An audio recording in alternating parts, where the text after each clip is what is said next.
मेरे प्यारे देशवासियों, नमस्कार। आज पूरा देश आतंकवाद के खिलाफ एकजुट है, आक्रोश से भरा हुआ है, संकल्पबद्ध है। आज हर भारतीय का यही संकल्प है, हमें आतंकवाद को खत्म करना ही है।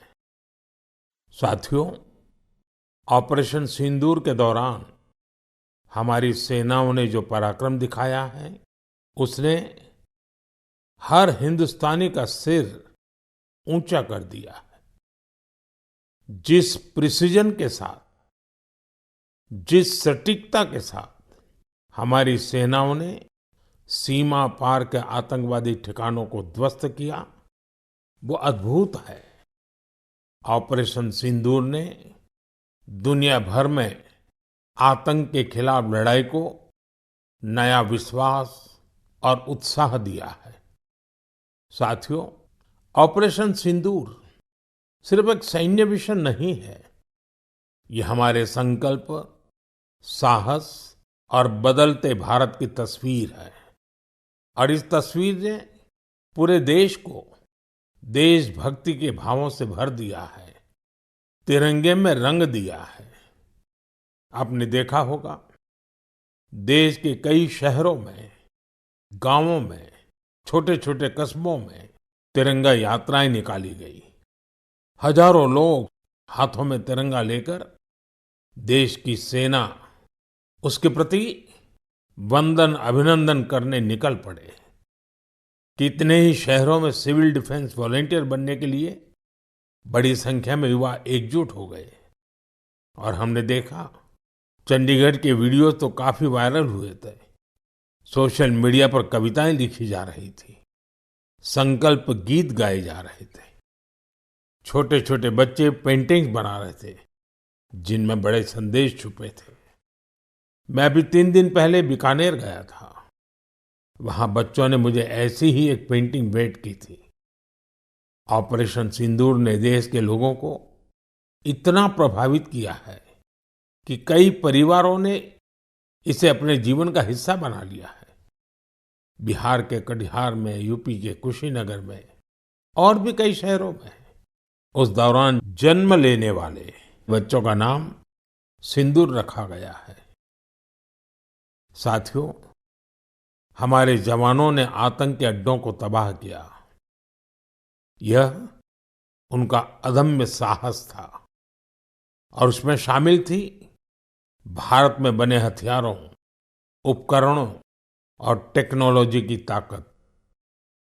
उसमें आत्मनिर्भर भारत का संकल्प भी था। हमारे इंजीनियर्स, हमारे तकनीशियन, हर किसी का पसीना इस विजय में शामिल है। इस अभियान के बाद पूरे देश में वोकल फॉर लोकल को लेकर एक नई ऊर्जा दिख रही है। कई बातें मन को छू जाती है। एक माँ बाप ने कहा, अब हम अपने बच्चों के लिए सिर्फ भारत में बने खिलौने ही लेंगे। देशभक्ति की शुरुआत बचपन से होगी। कुछ परिवारों ने शपथ ली है, हम अपनी अगली छुट्टियां देश के किसी खूबसूरत जगह में ही बिताएंगे। कई युवाओं ने मेड इन इंडिया का संकल्प लिया है, वो देश में ही शादी करेंगे। किसी ने ये भी कहा है, अब जो भी गिफ्ट देंगे वह किसी भारतीय शिल्पकार के हाथों से बना होगा। साथियों, यही तो है भारत की असली ताकत, जन मन का जुड़ाव, जन भागीदारी। मैं आप सबसे भी आग्रह करता हूं, आइए इस अवसर पर एक संकल्प लें। हम अपने जीवन में जहां भी संभव हो देश में बनी चीजों को प्राथमिकता देंगे। यह सिर्फ आर्थिक आत्मनिर्भरता की बात नहीं है, यह राष्ट्र के निर्माण में भागीदारी का भाव है। हमारा एक कदम भारत की प्रगति में बहुत बड़ा योगदान बन सकता है। साथियों, बस से कहीं आना जाना कितनी सामान्य बात है। लेकिन मैं आपको एक ऐसे गांव के बारे में बताना चाहता हूं जहां पहली बार एक बस पहुंची। इस दिन का वहां के लोग वर्षों से इंतजार कर रहे थे और जब गांव में पहली बार बस पहुंची तो लोगों ने ढोल नगाड़े बजाकर उसका स्वागत किया।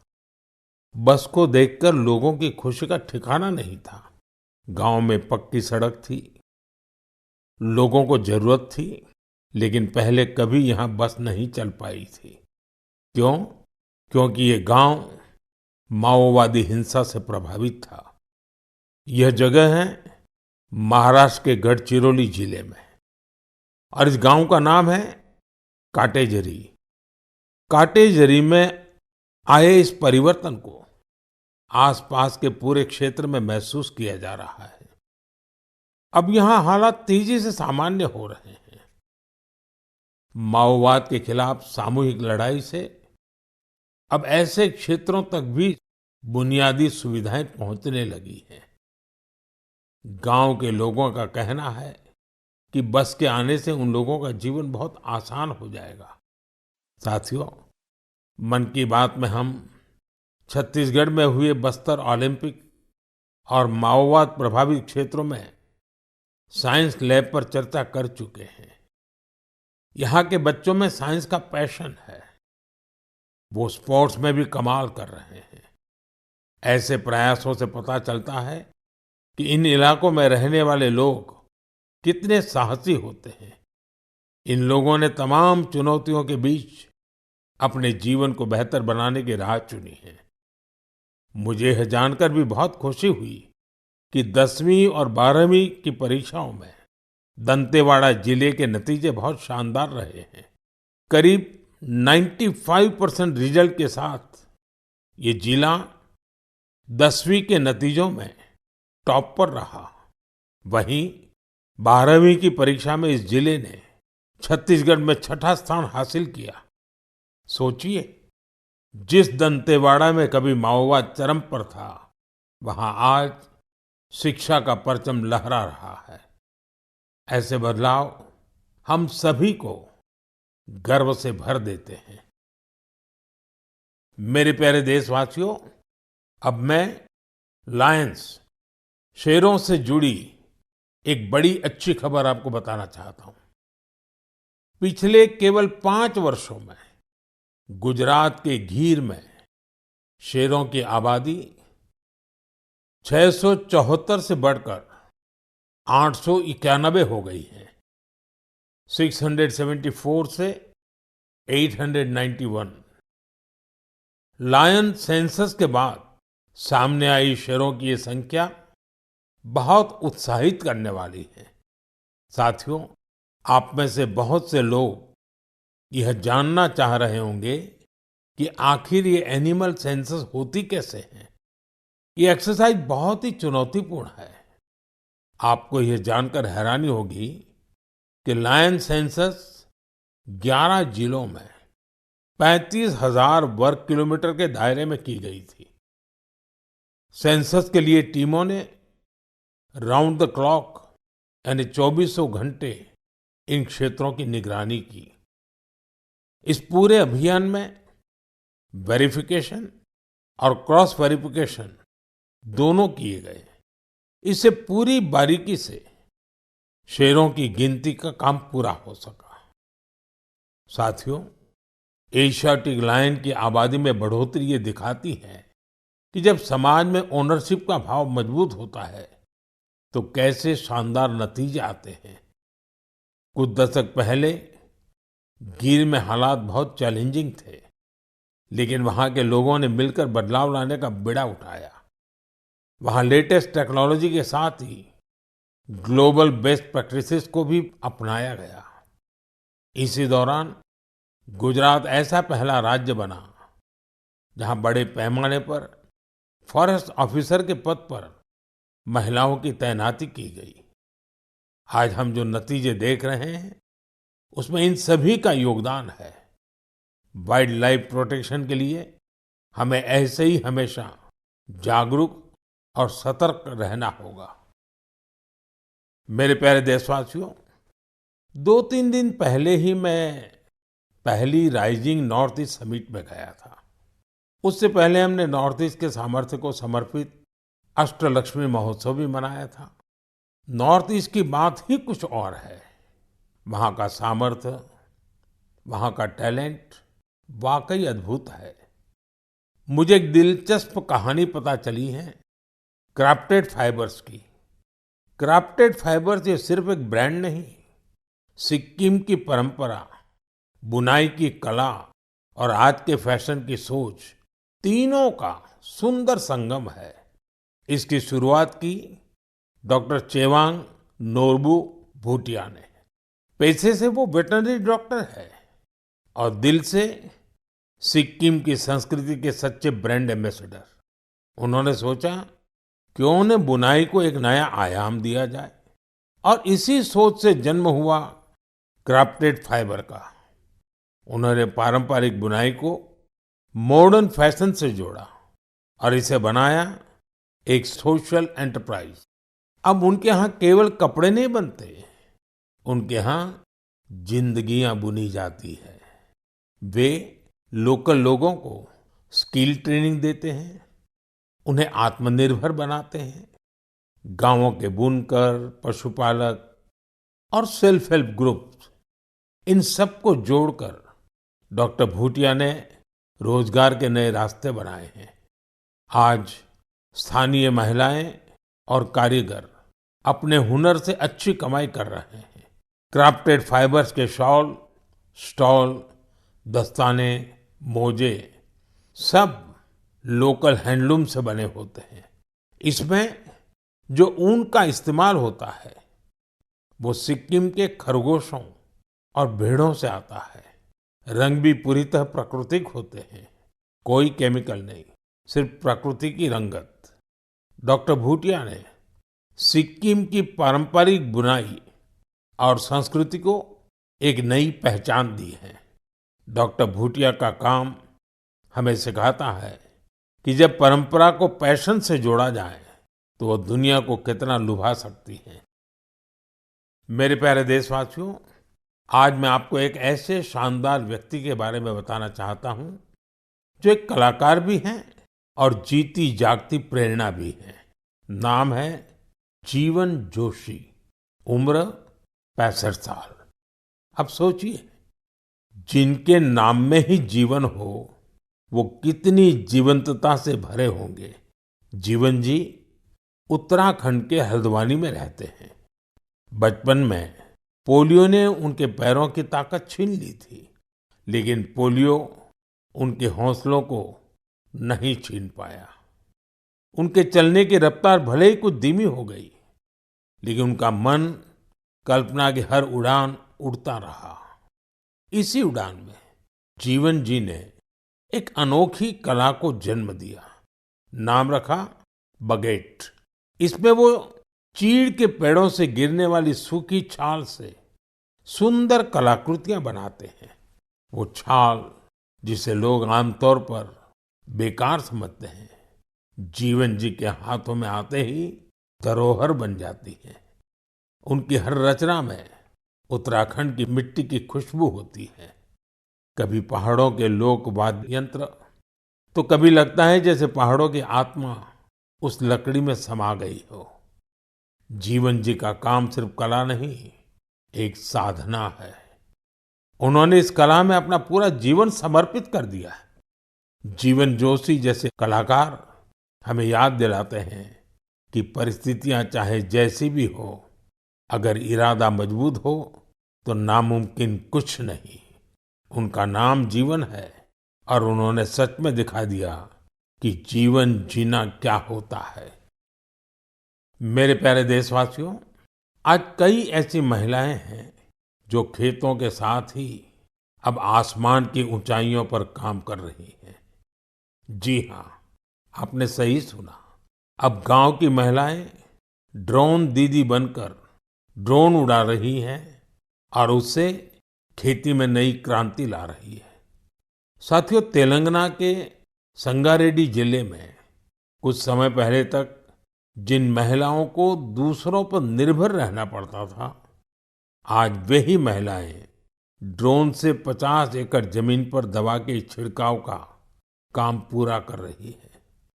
सुबह 3 घंटे, शाम 2 घंटे और काम निपट गया। धूप की तपन नहीं, जहर जैसे केमिकल्स का खतरा नहीं। साथियों, गांव वालों ने भी इस परिवर्तन को दिल से स्वीकार किया है। अब ये महिलाएं ड्रोन ऑपरेटर नहीं, स्काई वॉरियर्स के नाम से जानी जाती है। ये महिलाएं हमें बता रही हैं, बदलाव तब आता है जब तकनीक और संकल्प एक साथ चलते हैं। मेरे प्यारे देशवासियों, अंतर्राष्ट्रीय योग दिवस में अब 1 महीने से भी कम समय बचा है। ये अवसर याद दिलाता है कि अगर आप अब भी योग से दूर हैं, तो अब योग से जुड़े। योग आपका जीवन जीने का तरीका बदल देगा। साथियों, 21 जून 2015 में योग दिवस की शुरुआत के बाद से ही इसका आकर्षण लगातार बढ़ रहा है। इस बार भी योग दिवस को लेकर दुनिया भर में लोगों का जोश और उत्साह नजर आ रहा है। अलग अलग संस्थान अपनी तैयारियां साझा कर रहे हैं। बीते वर्षों की तस्वीरों ने बहुत प्रेरित किया है। हमने देखा है, अलग अलग देशों में किसी साल लोगों ने योग चेन बनाई, योग रिंग बनाई। ऐसी बहुत ही तस्वीरें हैं जहां एक साथ 4 जनरेशन मिलकर योग कर रही हैं। बहुत से लोगों ने अपने शहर की आइकॉनिक प्लेसेस को योग के लिए चुना। आप भी इस बार कुछ इंटरेस्टिंग तरीके से योग दिवस मनाने के बारे में सोच सकते हैं। साथियों, आंध्र प्रदेश की सरकार ने योग आंध्र अभियान शुरू किया है। इसका उद्देश्य पूरे राज्य में योग संस्कृति को विकसित करना है। इस अभियान के तहत योग करने वाले 10 लाख लोगों का एक पूल बनाया जा रहा है। मुझे इस वर्ष विशाखापत्तनम में योग दिवस कार्यक्रम में शामिल होने का अवसर मिलेगा। मुझे जानकर अच्छा लगा कि इस बार भी हमारे युवा साथी देश की विरासत से जुड़ी आइकॉनिक प्लेसेस पर योग करने वाले हैं। कई युवाओं ने नए रिकॉर्ड बनाने और योग चेन का हिस्सा बनने का संकल्प लिया है। हमारे कॉरपोरेट्स भी इसमें पीछे नहीं है। कुछ संस्थानों ने ऑफिस में ही योग अभ्यास के लिए अलग स्थान तय कर दिया है।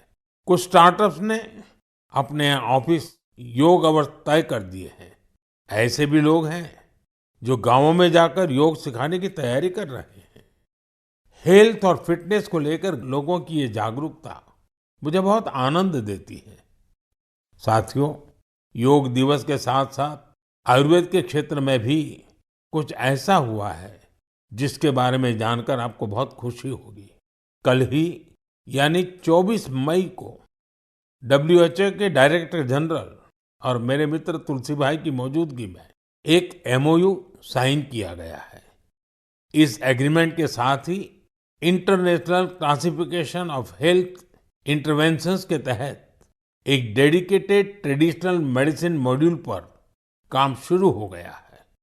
इस पहल से आयुष को पूरी दुनिया में वैज्ञानिक तरीके से अधिक लोगों तक पहुंचाने में मदद मिलेगी।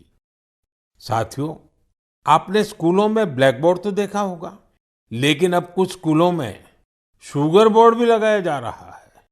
ब्लैक बोर्ड नहीं, शुगर बोर्ड।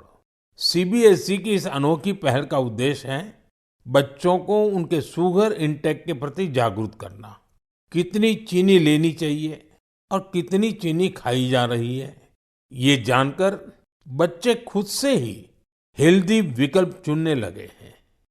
ये एक अनोखा प्रयास है और इसका असर भी बड़ा पॉजिटिव होगा। बचपन से ही स्वस्थ जीवन शैली की आदतें डालने में ये काफी मददगार साबित हो सकता है। कई अभिभावकों ने इसे सराहा है और मेरा मानना है ऐसी पहल दफ्तरों, कैंटीनों और संस्थानों में भी होनी चाहिए। आखिरकार सेहत है तो सब कुछ है। फिट इंडिया ही स्ट्रांग इंडिया की नींव है। मेरे प्यारे देशवासियों, स्वच्छ भारत की बात हो और मन की बात के श्रोता पीछे रहें, ऐसा कैसे हो सकता है भला? मुझे पूरा विश्वास है कि आप सब अपने अपने स्तर पर इस अभियान को मजबूती दे रहे हैं। लेकिन आज मैं आपको एक ऐसी मिसाल के बारे में बताना चाहता हूं जहां स्वच्छता के संकल्प ने पहाड़ जैसी चुनौतियों को भी मात दे दी। आप सोचिए, कोई व्यक्ति बर्फीली पहाड़ियों पर चढ़ाई कर रहा हो, जहां सांस लेना मुश्किल हो, कदम कदम पर जान को खतरा हो, और फिर भी वो व्यक्ति वहां सफाई में जुटा हो। ऐसा ही कुछ किया है हमारी आईटीबीपी की टीमों के सदस्यों ने। ये टीम माउंट मकालू जैसे विश्व की सबसे कठिन चोटी पर चढ़ाई के लिए गई थी। पर साथियों, उन्होंने सिर्फ पर्वतारोहण नहीं किया, उन्होंने अपने लक्ष्य में एक मिशन और जोड़ा, स्वच्छता का। चोटी के पास जो कचरा पड़ा था, उन्होंने उसे हटाने का बीड़ा उठाया। आप कल्पना कीजिए, 150 किलो से ज्यादा नॉन बायोडिग्रेडेबल वेस्ट इस टीम के सदस्य अपने साथ नीचे लाए। इतनी ऊंचाई पर सफाई करना कोई आसान काम नहीं है, लेकिन यह दिखाता है कि जहां संकल्प होता है, वहां रास्ते अपने आप बन जाते हैं।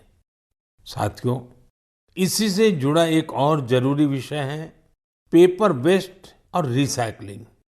हमारे घरों और दफ्तरों में हर दिन बहुत सारा पेपर वेस्ट निकलता है। शायद हम इसे सामान्य मानते हैं, लेकिन आपको जानकर हैरानी होगी, देश के लैंडफिल वेस्ट का लगभग एक चौथाई हिस्सा कागज से जुड़ा होता है। आज जरूरत है हर व्यक्ति इस दिशा में जरूर सोचे। मुझे जानकर अच्छा लगा कि भारत के कई स्टार्टअप्स इस सेक्टर में शानदार काम कर रहे हैं। विशाखापत्तनम, गुरुग्राम ऐसे कई शहरों में कई स्टार्टअप पेपर रिसाइकलिंग के इनोवेटिव तरीके अपना रहे हैं। कोई रिसाइकल पेपर से पैकेजिंग बोर्ड बना रहा है, कोई डिजिटल तरीकों से न्यूज़पेपर रिसाइकलिंग को आसान बना रहा है। जालना जैसे शहरों में कुछ स्टार्टअप 100% रिसाइकल्ड मटेरियल से पैकेजिंग रोल और पेपर कोर बना रहे हैं। आप ये भी जानकर प्रेरित होंगे, 1 टन कागज की रिसाइकलिंग से 17 पेड़ कटने से बचते हैं और हजारों लीटर पानी की बचत होती है। अब सोचिए, जब पर्वतारोही इतने कठिन हालत में कचरा वापस ला सकते हैं, तो हमें भी अपने घर या दफ्तर में पेपर को अलग करके रिसाइकलिंग में अपना योगदान जरूर देना चाहिए। जब देश का हर नागरिक ये सोचेगा कि देश के लिए मैं क्या बेहतर कर सकता हूं, तभी मिलकर हम बड़ा परिवर्तन ला सकते हैं। साथियों, बीते दिनों खेलो इंडिया गेम्स की बड़ी धूम रही।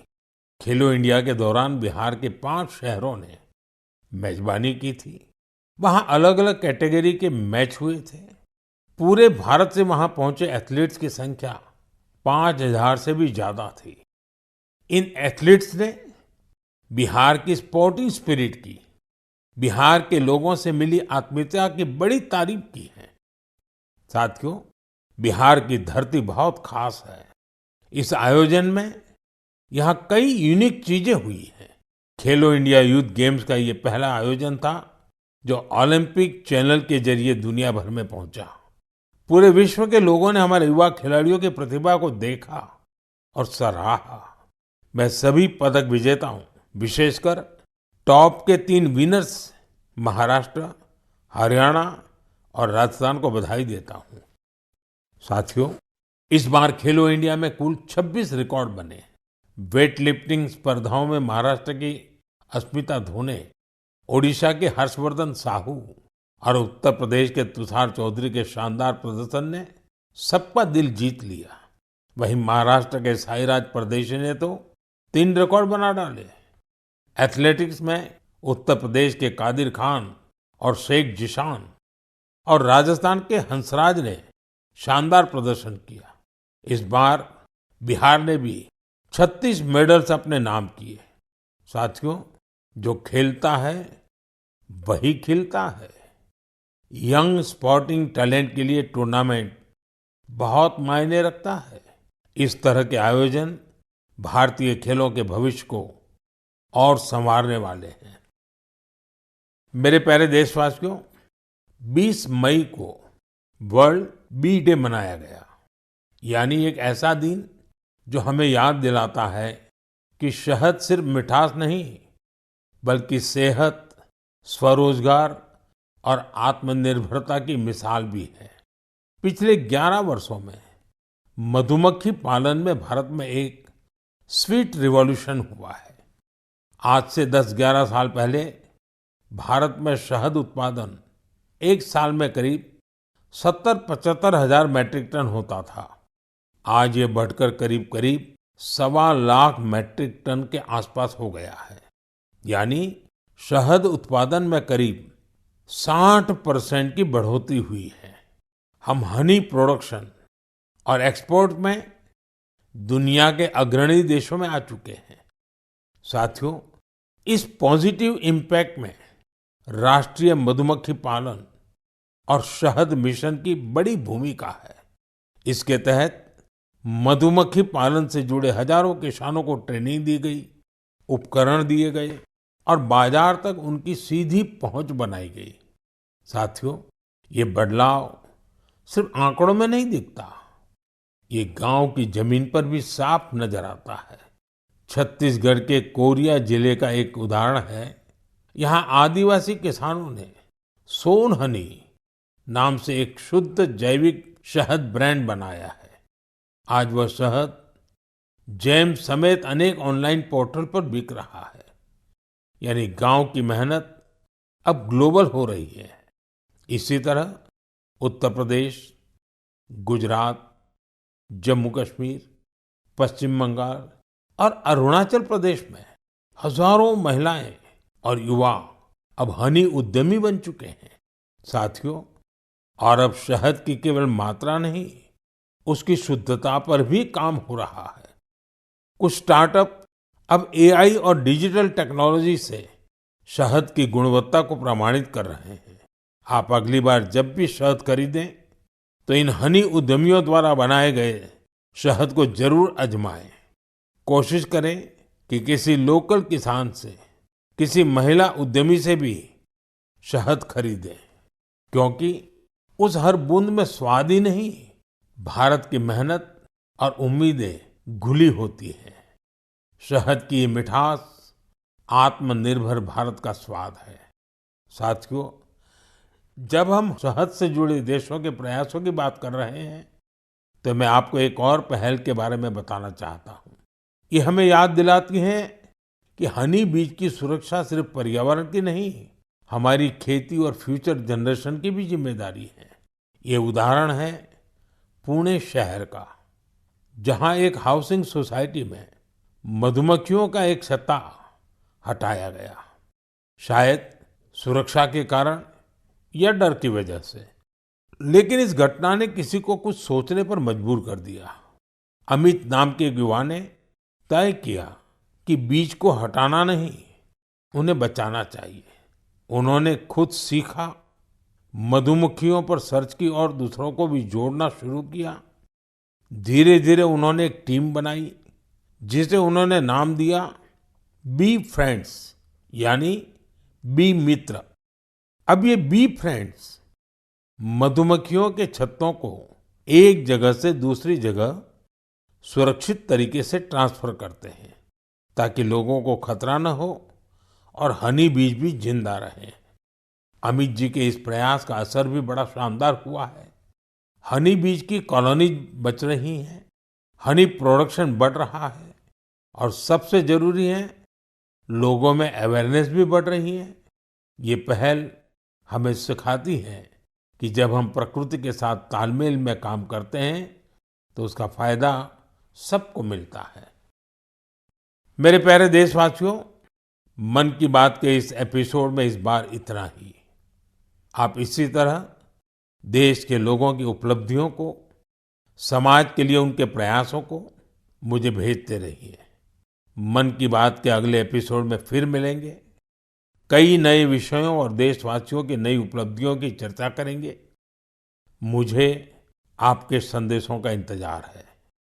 आप सबका बहुत बहुत धन्यवाद। नमस्कार।